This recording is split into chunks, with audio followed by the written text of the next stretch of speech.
Video शुरू करने से पहले मैं आपको बता देना चाहता हूं कि अगर आपने इस सीरीज़ का फर्स्ट और सेकंड एपिसोड नहीं देखा है, नीचे डिस्क्रिप्शन में लिंक होगा, उसको देखने के बाद ही इस एपिसोड को देखें।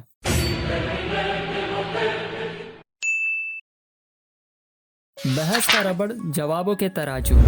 खरीदारी में बहस तब ज़्यादा लंबी खींच सकती है जब ग्राहक कहता है कि प्रोडक्ट्स महंगा है और विक्रेता कहता है कि सस्ता है। इस विवाद को सुलझाने के लिए आज तक कोई तराजू नहीं बनी, मगर दोनों पक्षों की आपत्तियों को सही ढंग से सुनना और समझना ज़रूरी है, तभी कुछ कहा जा सकता है। बहस रबड़ की भांति होती है, इसे जितना चाहो उतना लंबा बढ़ाया जा सकता है, फिर भी वह अपने पूर्व की अवस्था में आ जाएगी। जब बहस रूपी रबड़ खींचता है तो जवाबों के तराजू डोलने लगते हैं। ग्राहकों को जवाब के रूप में प्रोडक्ट की खासियत, फायदों की लिस्ट दिखाई जाती है, मूल्य की तुलनात्मक तुला सामने रखी जाती है। ग्राहक विक्रेता के जवाबों के तराजू को अपनी बुद्धि से तौलता है, तब ये जो क्रय विक्रय का कोरम है ये पूरा होता है। एक कुशल विक्रेता अपने ग्राहक को छोटी सी छोटी बात को अच्छी तरह से समझाकर बहस से बच जाता है। मूल्य और मांग की सांप सीढ़ी। मूल्य और मांग की सीढ़ी पर बाजार चढ़ता है और उतरता है। यह खेल 12 महीनों चलता है। जो इस खेल को खेलना जानता है वही बाजार में फायदा बटोर पाता है। मांग और पूर्ति पर महंगा और सस्ता होना निर्धारित किया जाता है। वस्तु का मूल्य अधिक होने से उसकी मांग बढ़ जाती है। कोई कंपनी व्यर्थ में किसी वस्तु का मूल्य बढ़ाकर बाजार में टिक नहीं सकती, मगर उस प्रोडक्ट की क्वालिटी सर्वोत्तम है तो उस कंपनी की तूफानी तरक्की को कोई रोक नहीं सकता। बाजार में यह भी देखा जा सकता है कि जब वस्तु के मूल्य में गिरावट आती है तो भी वस्तु की खपत और मांग बढ़ जाती है। इसके पीछे जमाखोर प्रवृत्ति काम करती है। बाजार का सारा माहौल इस मांग और पूर्ति पर टिका हुआ होता है। मांग और पूर्ति का माहौल समाज के विभिन्न अवसरों, परिस्थितियों तथा ट्रेंड पर निर्भर करता है। मांग और पूर्ति का अर्थशास्त्र बाजार को नरम और गर्म का रुख देते हैं। यह है न्यू पैराडाइम। बाजार में वस्तुएं बेचने के विभिन्न तरीके काम में लिए जाते रहे हैं। बाटली पद्धति यानी वस्तु विनिमय, हटवाड़ा सिस्टम यानी कि हाट बाजार, दुकान, door to door selling, departmental store, shopping mall, परंपरागत डायरेक्ट सेलिंग सिस्टम या फिर factory price shop, network marketing system, e commerce, online shopping, network marketing, internet marketing, digital marketing, mystery shopping, drop shopping, महासेल, विशाल sale आदि इत्यादि वस्तु बेचने के तरीके काम में लिए जाते हैं। उक्त तरीकों से network marketing system, e commerce और ऑनलाइन शॉपिंग बिल्कुल नए तरीके हैं जो कि क्रय विक्रय करने का एक सशक्त माध्यम माना जाता है। इस न्यू पैराडाइम को अनेक नामों से जाना जाता है, जैसे कि interactive marketing, entrepreneurship, direct distribution, intellectual distribution यानी कि बौद्धिक वितरण, network marketing, copycat marketing, pipeline, man to man selling, man to man marketing, multi level marketing, MLM, agency, franchisee, outlet, branch, partnership, IBO यानी कि स्वतंत्र business owner, new trend marketing, agent, स्वतंत्र उद्यमिता, network dealership, prosumer system, personal organisation, mouth publicity marketing, personal promotional business, personal endorsement business, life package, smart work, success system, referral आदि। इस system के concept भिन्न प्रकार के हैं, जैसा फायदा वैसा नाम। इसका कोई एक नाम नहीं है, मगर यह डुप्लीकेशन कॉन्सेप्ट पर वर्क करता है। इस कॉन्सेप्ट का भविष्य अत्यंत उज्जवल है। बाजार में बहुत सारी कंपनियां इसी कॉन्सेप्ट के आधार पर फैक्ट्री शॉप खोलकर ग्राहकों के सामने बैठ गई हैं। इन कंपनियों में ऐसी कंपनियां भी हैं जो खुद प्रोडक्ट्स निर्माता हैं और सीधे ग्राहकों के सामने प्रस्तुत हैं। इन कंपनियों ने बिचौलियों को हटा दिया है तथा जो पैसा बिचौलियों को दिया जाता था उसे बचाकर ग्राहक को लुभाने के लिए बहुत सी छूट या फिर फ्री वस्तु देकर लाभान्वित कर रही हैं तथा खुद भी अच्छा खासा मुनाफा उठा रही हैं। देखते जाए भविष्य में और भी ऐसे सैकड़ों कंपनियां ग्राहकों से सीधा स्वागत के लिए खड़ी मिलने वाली हैं। माउथ पब्लिसिटी को कभी भी दोहराएं।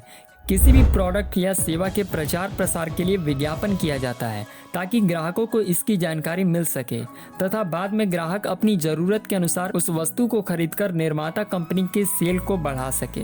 विज्ञापन करने के विभिन्न तरीके काम में लिए जाते हैं, जैसे कि टीवी, रेडियो, इंटरनेट, अखबार, मैगजीन, होर्डिंग्स, पैम्पलेट्स आदि के जरिए विज्ञापन किया जाता है। वस्तु को बेचने के लिए विज्ञापन को सबसे अधिक शक्तिशाली हथियार के रूप में माना जाता है। इससे भी शक्तिशाली हथियार है माउथ पब्लिसिटी। खरीदारी करते ही माउथ पब्लिसिटी को ग्राहक गुनगुना कर सकता है।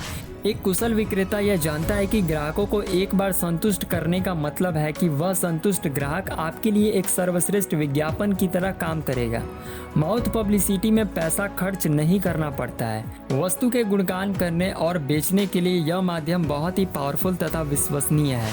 आजकल इसमें विज्ञापन गुरु, फियर एवं ग्रीड यानी कि भय व लालच की मनोविज्ञान विज्ञापन बनाने में काम ले रहे हैं, मगर यह माध्यम कई मौकों पर खतरनाक रूप भी धारण कर लेता है। किसी के बारे में भला बुरी अफवाह या विज्ञापन कर दो, बस माउथ पब्लिसिटी का मुंह खुल जाएगा, फिर आप कुछ नहीं कर सकते। परंपरागत बाजार में माउथ पब्लिसिटी का इस्तेमाल जाने अनजाने में निरंतर चलता है। माउथ पब्लिसिटी में निर्माता या डिस्ट्रीब्यूटर्स को ही फायदा पहुंचता है। माउथ पब्लिसिटी के जरिए निर्माता या डिस्ट्रीब्यूटर्स ही अमीर से और अमीर बन जाते हैं, मगर आम जनता या ग्राहक जो कि माउथ पब्लिसिटी का भार मुफ्त पर अपने कंधों पर ढोते हैं, उन्हें कोई फायदा नहीं होता। उन्हें तो इसके दंड स्वरूप वस्तु की ज़्यादा कीमत देनी पड़ती है और बहुतों बार तो मांग बढ़ जाने पर उस वस्तु को प्राप्त करने के लिए इंतजार भी करना पड़ता है। माउथ पब्लिसिटी के दम पर वस्तु की मांग बढ़ेगी और वस्तु की बिक्री बढ़ेगी। बिक्री बढ़ेगी तो उसका मूल्य भी बढ़ेगा। मूल्य बढ़ेगा तो ग्राहक की जेब से ही ज़्यादा पैसा खर्च होगा। इस तरह से माउथ पब्लिसिटी का दंड ग्राहक के हिस्से में आता है। ना समझ ग्राहक इस माउथ पब्लिसिटी को फिर भी अनंत काल तक दोहराता जाता है, क्योंकि माउथ पब्लिसिटी को अनंत काल तक दोहराया जा सकता है, वह भी मुफ्त में। इसलिए यह अस्थायी और कारगर माध्यम है। नेटवर्क मार्केटिंग सिस्टमों में प्रोडक्ट्स का विज्ञापन इसी पावरफुल माउथ पब्लिसिटी के जरिए किया जाता है। इसी ताकत का इस्तेमाल करके निर्माता और ग्राहक दोनों को फायदा होता है। माउथ पब्लिसिटी का जहां परंपरागत बाजार में ग्राहक को कोई फायदा नहीं मिलता, वहीं आज नवीन मार्केटिंग सिस्टमों से जुड़कर वह इसी माउथ पब्लिसिटी का बहुत बड़ा फायदा कमा रहा है।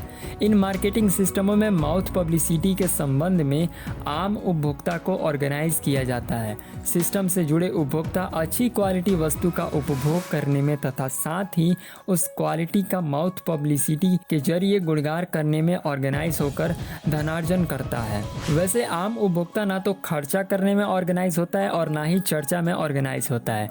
ऐसा केवल राइट सिस्टम में जुड़े उपभोक्ता ही कर सकते हैं और इसी के दम पर काफ़ी अच्छा धनार्जन भी करते हैं। ऐसा अवसर केवल राइट सिस्टम से ही संभव है, अन्यत्र नहीं।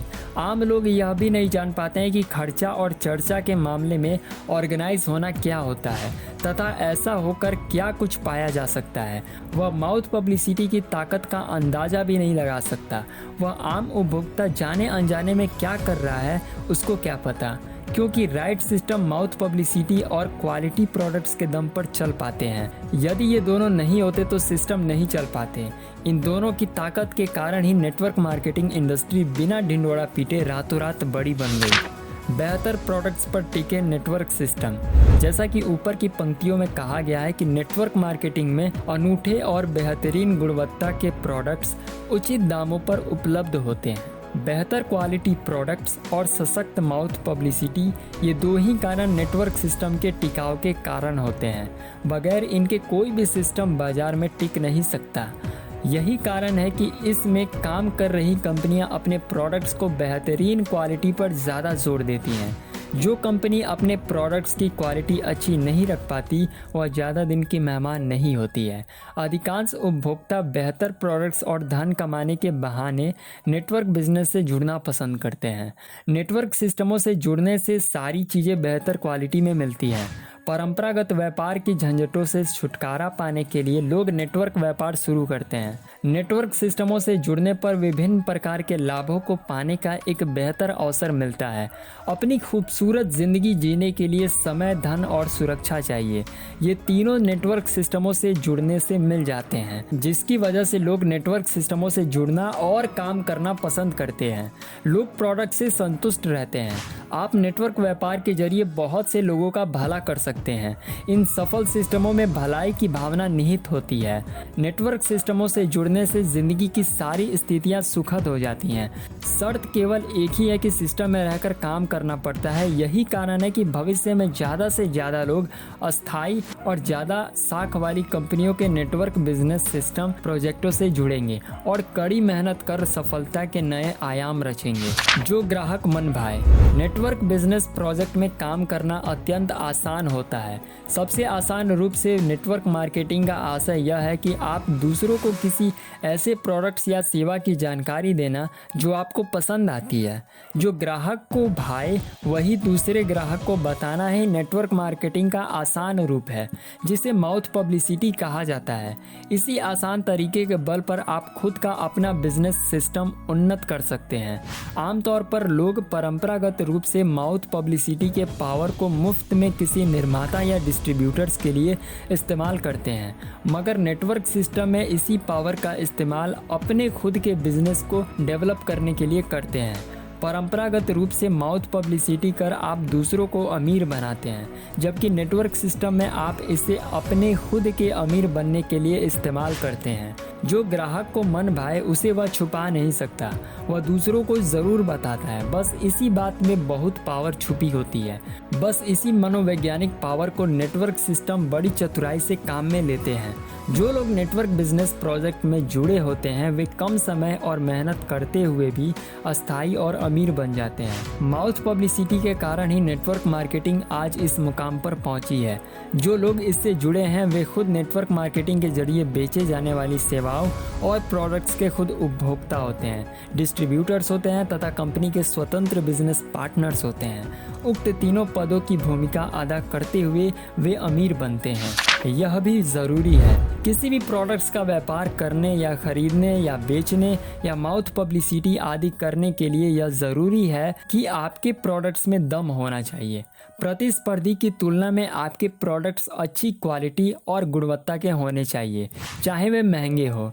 प्रतिस्पर्धी की कभी भी नकल ना करें, खासतौर तब जब वह सफल ना हो। मगर महंगे होते हुए भी आपके प्रोडक्ट्स में बहुत सी विशेषताएं, लाभ और अन्य उपयोगी खूबियां होनी चाहिए।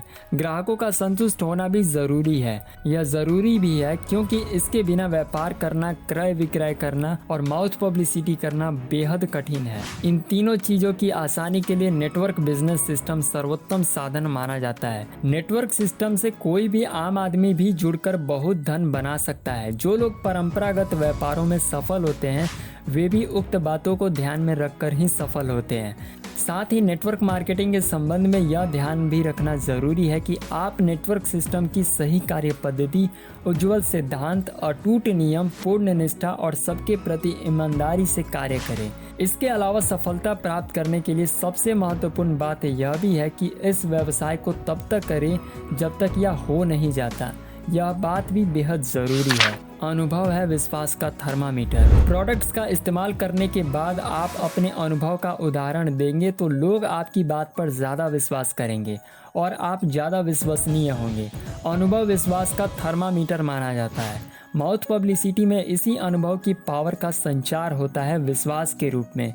जिस वस्तु या सेवा की चर्चा चल रही होती है वह इसी विश्वास की बदौलत प्रचार प्रसार में सफल होती है। लोग आपस में ही अपने अनुभव को विश्वास की तरंगों के रूप में एक दूसरे के बीच स्थानांतरित करते हैं। ये विश्वास की तरंगें परंपरागत व्यापार में मुफ्त में चलती रहती है तथा नेटवर्क सिस्टमों से जुड़े लोगों को इसके बदले काफ़ी आर्थिक फ़ायदा होता है। प्रायः लोग अनुभव शेयर करने या चर्चा करने में अनऑर्गेनाइज होते हैं। इसी प्रकार अपना घरेलू खर्च करने में भी अनऑर्गेनाइज होते हैं, क्योंकि परंपरागत बाजार ऐसा करने को लोगों को बाध्य करता है। ग्राहक को ना तो माउथ पब्लिसिटी का पैसा मिलता है और ना ही खर्च किए धन में से वापस किया जाता है, क्योंकि निर्माता और ग्राहक के बीच में जो बिचौलिए होते हैं उन्हें कोई भी ग्राहक अपनी कमाई का लगभग 60% हिस्सा देता है। अपने अनुभव को बांटने और अपने घरेलू खर्चों को यदि एक नेटवर्क ऑर्गेनाइज सिस्टम से जुड़कर ऑर्गेनाइज कर लेंगे तो आप अमीर बन सकते हैं। यानी खर्चा और चर्चा दोनों को ऑर्गेनाइज करके आप अमीरी का आनंद प्राप्त कर सकते हैं, क्योंकि नेटवर्क सिस्टम आपको माउथ पब्लिसिटी के बदले धन देता है तथा घरेलू खर्च किए धन में से कुछ फीसदी धन को एक सिस्टम के जरिए वापस कर देता है।